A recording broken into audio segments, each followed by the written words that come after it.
À son meilleur, cette exposition dans l'Est de la Chine présente certaines des plus importantes composantes du patrimoine culturel immatériel du pays.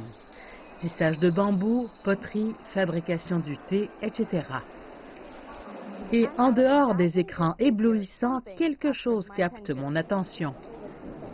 Du tissu, peut-être avec ses couleurs infinies, ses textures, ses motifs, ou les milliers d'années d'esthétique chinoise tissée, colorée ou brodée. Il s'agit d'un tissu d'herbe tissé à partir des fibres d'une plante appelée rami.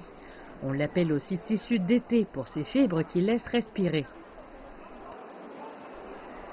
Vos mains, vos yeux, votre taille et vos pieds doivent fonctionner de manière synchronisée.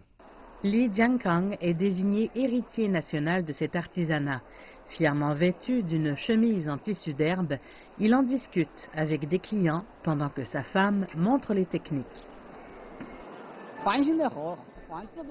Cela ne demande pas beaucoup d'efforts physiques, mais beaucoup de travail mental. Vous devez être très méticuleux et patient car les fibres se cassent très facilement. Si le tissu d'herbe est d'une grande splendeur dans toute sa simplicité, alors ceci est l'extravagance ultime.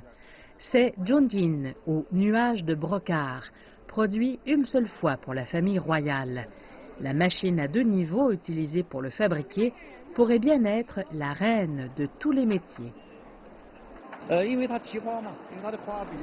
Les modèles et les dimensions sont grandes, il faut donc une énorme machine. Zhou Shuangxi tisse les motifs tandis qu'un partenaire tire le fil au-dessus. Ils disent que les motifs sont précodés dans ces nœuds, mais la manière dont c'est fait est déconcertante. Si nous regardons la langue chinoise, il y a tellement de dictons qui sont étroitement liés au commerce du tissage, comme ajouter des fleurs au brocart ou être méticuleux dans chacun des fils. Cela prouve que le tissage a vraiment fait partie de la culture chinoise.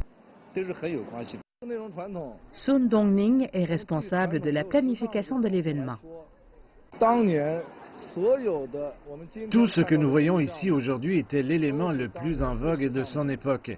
Nous nous trouvons dans un espace fluide avec une époque changeante dans notre quête de tradition et de nouveautés, de familiarité et d'étrangeté dans l'art et la culture. Et il espère rendre la culture immatérielle plus tangible.